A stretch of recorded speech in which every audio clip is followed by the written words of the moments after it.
ಅಂತರಿಕ್ಷೆಯಲ್ಲಿ ಇತಿಹಾಸ ಬರೆಯೋದಕ್ಕೆ ಸಜ್ಜಾಗಿದೆ ಭಾರತದ ಶುಭಾಂಶು ಶುಕ್ಲಾ ಗಗನಯಾನಕ್ಕೆ ಕ್ಷಣಗಣನೆ ಆರಂಭವಾಗಿದೆ. ಇಸ್ರೋ ಹಾಗೂ ನಾಸಾದಿಂದ ಹೊಸ ಮೈಲಿಗಲ್ಲು ಸೃಷ್ಟಿಯಾಗ್ತಾ ಇರುವಂಥದ್ದು. ಮಧ್ಯಾಹ್ನ 12:01ಕ್ಕೆ ಆಕ್ಸಿಯಂ ಮಿಷನ್ 4 ಉಡಾವಣೆಗೊಳ್ಳಲಿದೆ. ಶುಭಾಂಶು ಶುಕ್ಲಾ ಸೇರಿ 4 ಗಗನಯಾತ್ರಿಗಳು ನಭಕ್ಕೆ ಪ್ರಯಾಣವನ್ನ ಬೆಳೆಸಲಿದ್ದಾರೆ. ಅಂತರಿಕ್ಷೆಯಲ್ಲಿ ಇತಿಹಾಸವನ್ನ ಬರೆಯೋದಕ್ಕೆ ಭಾರತ ಸಜ್ಜಾಗಿದೆ. ಭಾರತದ ಶುಭಾಂಶು ಶುಕ್ಲಾ ಗಗನಯಾನಕ್ಕೆ ಕ್ಷಣಗಣನೆ ಆರಂಭವಾಗಿದೆ. ಇಸ್ರೋ ಹಾಗೂ ನಾಸಾದಿಂದ ಹೊಸ ಮೈಲಿಗಲ್ಲು ಸೃಷ್ಟಿಯಾಗಿದೆ. ಮಧ್ಯಾಹ್ನ 12:01ಕ್ಕೆ ಆಕ್ಸಿಯಂ ಮಿಷನ್ 4 ಉಡಾವಣೆಗೊಳ್ಳಲಿದೆ. ಶುಭಾಂಶು ಶುಕ್ಲಾ ಸೇರಿ 4 ಗಗನಯಾತ್ರಿಗಳು ನಭಕ್ಕೆ ಪ್ರಯಾಣವನ್ನ ಮಾಡಲಿದ್ದಾರೆ. ಅಂತರಿಕ್ಷ ಕ್ರೂ ಡ್ರ್ಯಾಗನ್ನಲ್ಲಿ ಗಗನಯಾತ್ರಿಗಳು ಪ್ರಯಾಣವನ್ನ ಮಾಡಲಿದ್ದಾರೆ. ನಗರದ ನೆಹರು ತಾರಾಲಯದಲ್ಲಿ ಲೈವ್ ಸ್ಕ್ರೀನಿಂಗ್ ಕೂಡ ಇರುತ್ತೆ.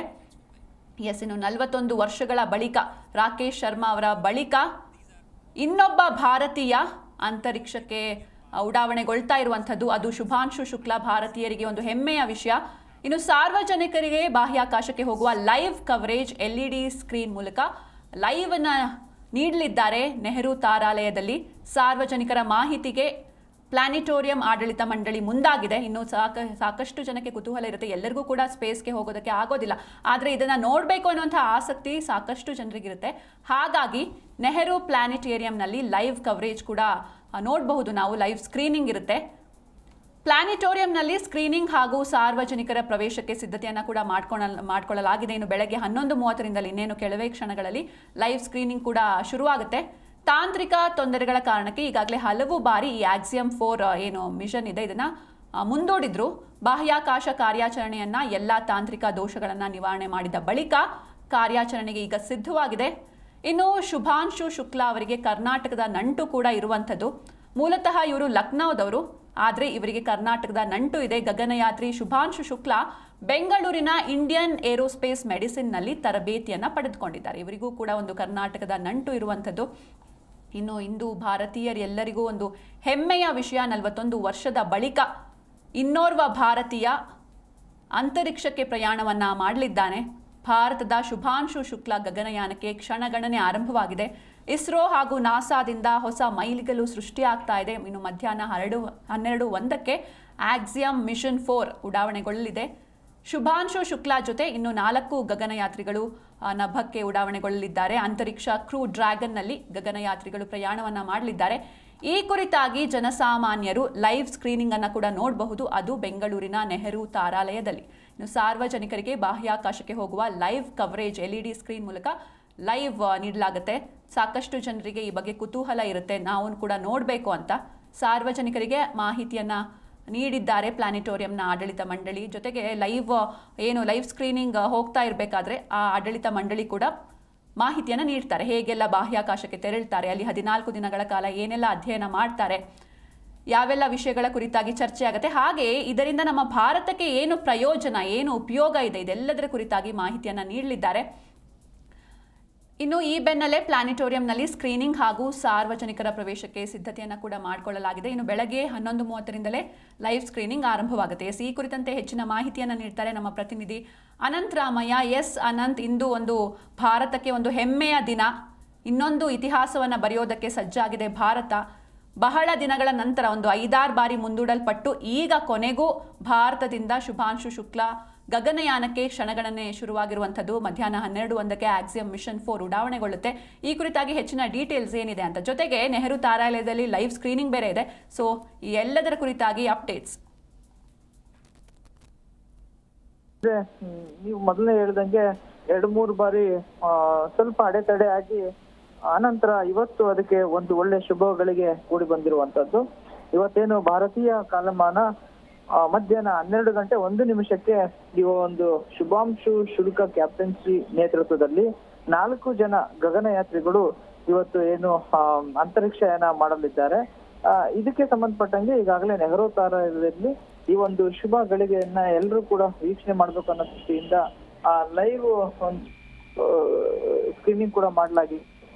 ಅದರ ಜೊತೆಗೆ ಕೂಡ ಒಂದು ಪ್ರಾರ್ಥನೆಯನ್ನು ಕೂಡ ಮಾಡ್ತಾರೆ. ಏನಂತ ಯಾವುದೇ ಅಡೆತಡೆ ಇಲ್ಲದೆ ಶುಕ್ಲಾ ಅವರ ಒಂದು ತಂಡ ಸಕ್ಸಸ್ ಈ ಒಂದು ಅಂತರಿಕ್ಷ ಯಾನವನ್ನ ಮುಗಿಸ್ಕೊಂಡು ಬರ್ಲಿ ಅಂತ ಹೇಳ್ಬಿಟ್ಟು ಎಲ್ಲರೂ ಪ್ರಾರ್ಥನೆ ಮಾಡ್ತಿದ್ದಾರೆ. ಕಾರಣ ಏನಪ್ಪಾ ಅಂದ್ರೆ 7 ಬಾರಿ ಮುಂದೆ ಹೋಗಿದ್ರಿಂದಾಗಿ ಈ ಒಂದು ಪ್ರೇಯರನ್ನ ಮಾಡ್ತಾ ಇದ್ದಾರೆ. ಅದ್ರ ಜೊತೆಗೆ ಮತ್ತೊಂದು ವಿಶೇಷ ಭಾರತದ ಮಟ್ಟಿಗೆ ಹೇಳ್ಬೇಕಂದ್ರೆ ಏನು 1984 ಏಪ್ರಿಲ್ 3ರಂದು ರಷ್ಯಾದ ಸೊಯೆಜ್ T-11 ನೌಕೆಯಲ್ಲಿ ಗಗನಯಾತ್ರೆ ಅವತ್ತಿನ ಸಂದರ್ಭದಲ್ಲಿ ರಾಕೇಶ್ ಶರ್ಮಾ ಅವರು ಈ ಒಂದು ಗಗನಯಾತ್ರೆಯನ್ನ ಕೈಗೊಂಡಿದ್ರು. ಸತತವಾಗಿ 41 ವರ್ಷ ಆಗಿತ್ತು ಭಾರತ ಗಗನಯಾತ್ರೆಯನ್ನ ಕೈಗೊಂಡು. ಅಲ್ಲಿ ಒಂದು ಕುತೂಹಲಕ್ಕೆ ಆಗಿನ ಪ್ರಧಾನಮಂತ್ರಿ ಆಗಿದ್ದಂತ ಇಂದಿರಾ ಗಾಂಧಿ ಅವರು ಅವ್ರನ್ನ ಕೇಳಿದ್ರಂತೆ ರಾಕೇಶ್ ಶರ್ಮಾ ಅವ್ರಿಗೆ, ಯಾವ ರೀತಿಯಾಗಿ ಕಾಣುತ್ತೆ ಭಾರತ ಅಲ್ಲಿ ಏನು ಬಾಹ್ಯಾಕಾಶದಿಂದ ಅಂತ ಹೇಳ್ಬಿಟ್ಟು. ಆಗ ಅವರು ಒಂದೇ ಮಾತನ್ನ ಹೇಳಿದ್ರಂತೆ ಇದಕ್ಕೆ, ಏನು ರಾಕೇಶ್ ಶರ್ಮಾ ಅವರು ಯಾವಾಗ 1984 ಅಲ್ಲಿ ಸಾರೇ ಜಹಾಂ ಸೆ ಅಚ್ಚಾ ಅಂತ ಹೇಳಿ ಒಂದೇ ಮಾತಲ್ಲಿ ಅವರು ಹೇಳಿದ್ರಂತೆ. ಹೀಗೆ ಒಂದು ಭಾರತದ ಒಂದು ಮಟ್ಟಿಗೆ ಇದು ಒಂದು ದೊಡ್ಡ ಸಾಹಸ ಅಂತಲೇ ಹೇಳ್ಬೋದು. ಇವರು ಒಟ್ಟು 14 ದಿನಗಳ ಪ್ರಯಾಣವನ್ನ ಕೈಗೊಳ್ಳಲಿದ್ದಾರೆ. ಸತತವಾಗಿ 14 ದಿನಗಳ ನಂತರ ಅಲ್ಲಿ ಇದ್ದು ಆನಂತರ ಭಾರತಕ್ಕೆ ಅಂದ್ರೆ ಭೂಮಿಗೆ ವಾಪಸ್ ಬರಲಿದ್ದಾರೆ. ಅಲ್ಲಿ ಸಾಕಷ್ಟು ಏನು ಭೂಮಿ ಮತ್ತು ಜೀವ ವೈವಿಧ್ಯ ಮತ್ತೆ ಪ್ರಾಣಿಗಳಿಗೆ ಸಂಬಂಧಪಟ್ಟಂಗೆ 7 ಟಾಸ್ಕ್ ಅನ್ನ ಅವ್ರಿಗೆ ಭಾರತದಿಂದ ನೀಡಲಾಗಿದೆ. ಹೀಗೆ ಶುಭಾಂಶು ಶುಕ್ಲಾ ಅವರ ತಂಡ ಅಲ್ಲಿ ಅಧ್ಯಯನವನ್ನ ಮಾಡಿದೆ. ಶುಭಾಂಶು ಶುಕ್ಲಾ ಅವರ ಜೊತೆಗೆ ಅಮೆರಿಕದ ಪಿಗ್ಗಿ ವಿಟ್ಸನ್ ಪೈಲಟ್, ಅದ್ರ ಜೊತೆಗೆ ಪೋಲೆಂಡ್ ನ ಸ್ಲವೋಜ್ ಉಜಾನ್ಸ್ಕಿ ಅನ್ನೋ ವಿಜ್ಞಾನಿ, ಅವರು ಇಂಜಿನಿಯರ್ ಕೂಡ, ವಿಜ್ಞಾನಿ ಇಂಜಿನಿಯರ್, ಮತ್ತು ಹಂಗೇರಿಯ ಟಿಬರ್ ಕಪು ಅವರು ಕೂಡ ಇಂಜಿನಿಯರ್. ಇವರು ಏನು ಈಗ ಈ ಒಂದು ಸ್ಪೇಸ್ಗೆ ಶುಭಾಂಶು ಶುಕ್ಲಾ ಅವರ ಜೊತೆಗೆ ಹೋಗುವವರು 4 ಜನ ಒಟ್ಟಿಗೆ ಇವತ್ತು ಪ್ರಯಾಣವನ್ನ ಬಳಸಿದ್ರೆ ಅವ್ರ ಶುಭ ಗಳಿಗೆಗೆ ಇಡೀ ಭಾರತ, ನಮ್ಮ ಭಾರತದ ಪರವಾಗಿ ಶುಭಾಂಶು ಶುಕ್ಲಾ ಅವರಿಗೆ ಒಂದು ಶುಭವನ್ನ ಹಾರೈಸ್ತಾ ಇದೆ. ಅವರು ಸೇಫ್ ಆಗಿ ಲ್ಯಾಂಡ್ ಆಗಿ ಅಲ್ಲಿ ಅಧ್ಯಯನವನ್ನ ಮಾಡಿ ನಂತರ ವಾಪಸ್ ಅವರು ಭೂಮಿಗೆ ಬರ್ಲಿ ಅನ್ನೋ ಒಂದು ಶುಭವನ್ನ ಭಾರತದ ಪ್ರತಿಯೊಬ್ಬ ಪ್ರಜೆನೂ ಕೂಡ ಹಾರೈಸ್ತಾ ಇದ್ದಾರೆ. ನಾವು ಕೂಡ ಅವ್ರಿಗೆ ಒಳ್ಳೇದಾಗ್ಲಿ ಅಂತ ಹೇಳ್ಬಿಟ್ಟು ನಮ್ಮ ಜಿ ಕನ್ನಡದಿಂದಲೂ ಕೂಡ ನಾವು ಕೂಡ ಅವ್ರಿಗೆ ವಿಶ್ ಮಾಡೋಣ ಅಂತ ನಾವು ಕೂಡ ಹಾರೈಸೋಣ ಸಿಂಚನ. ಎಸ್, ಇನ್ನು ಈ ಒಂದು ಅಂತರಿಕ್ಷ ಯಾನ ಏನಿದೆ ಸಾಕಷ್ಟು ಬಾರಿ ಮುಂದೂಡಲ್ಪಟ್ಟಿತ್ತು, ಒಂದು 5-6 ಬಾರಿ ಮುಂದೂಡಿದ್ರು. ಸೊ ಏನ್ ಕಾರಣದಿಂದ ಮುಂದೂಡಲ್ಪಟ್ಟಿದ್ರು ಅಂತ?